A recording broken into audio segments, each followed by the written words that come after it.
Comme à Walikale, l'Alliance Fleuve Congo annonce un retrait unilatéral de ses forces de la ville d'Uvira, dans l'est de la République démocratique du Congo. Les mouvements affirment répondre à une demande de la médiation des États-Unis dans le cadre du processus de paix des Doha et présentent cette décision comme une mesure de confiance.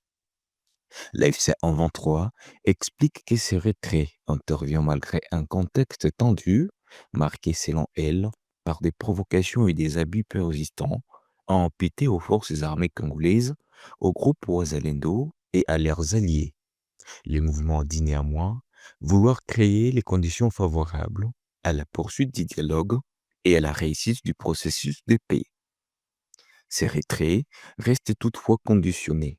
L'AFC en 23 exige des garanties claires pour la gestion de la ville d'Uvira, notamment sa démilitarisation, la protection de la population civile et des infrastructures, ainsi qu'un mécanisme crédible de suivi du cessez-le-feu avec le déploiement d'une force neutre.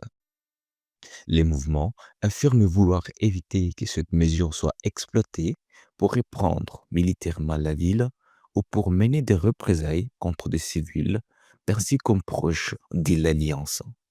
L'FC en 23 prévient également qu'elle n'autorisera pas de groupes armés hostiles au gouvernement congolais ou au Burundi à utiliser les zones qu'elle contrôle comme base arrière.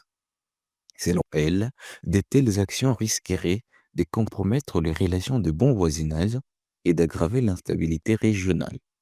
Cette tendance intervient dans un contexte de forte pression diplomatique. Les États-Unis ont tout récemment haussé les tons face à l'évolution de la situation sécuritaire dans l'est de la RDC et mis en garde le Rwanda contre toute poursuite des violations des engagements pris à Washington. Washington affirme suivre de près la situation et insiste sur le respect strict des accords signés entre Kinshasa et Kigali. À Kinshasa, les autorités congolaises voient dans cette évolution le résultat d'une offensive diplomatique soutenue, marquée par une mobilisation active auprès des partenaires internationaux, notamment américains. Le gouvernement estime que cette dynamique renforce sa position sur la scène régionale et internationale.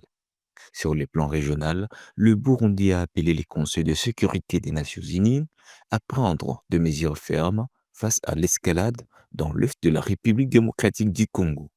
Bujumbura évoque la possibilité d'un embargo sur les armes, des sanctions économiques et d'un renforcement du soutien à la MONUSCO, estimant que la crédibilité du Conseil de sécurité est en jeu. Les Burundi appellent également à un engagement collectif pour empêcher une aggravation de la crise et s'est dit prêt à rester un partenaire fiable pour la paix et la sécurité régionale, tout en exhortant à une coordination accrue contre les groupes armés. De son côté, la France exige le retrait immédiat des forces rwandaises du territoire congolais et l'arrêt total des offensives de l'AFC M23. Paris rappelle que les accords de Washington doivent être respectés sans condition et sans délai, estimant que la situation actuelle menace la stabilité de l'ensemble de la région des Grands Lacs.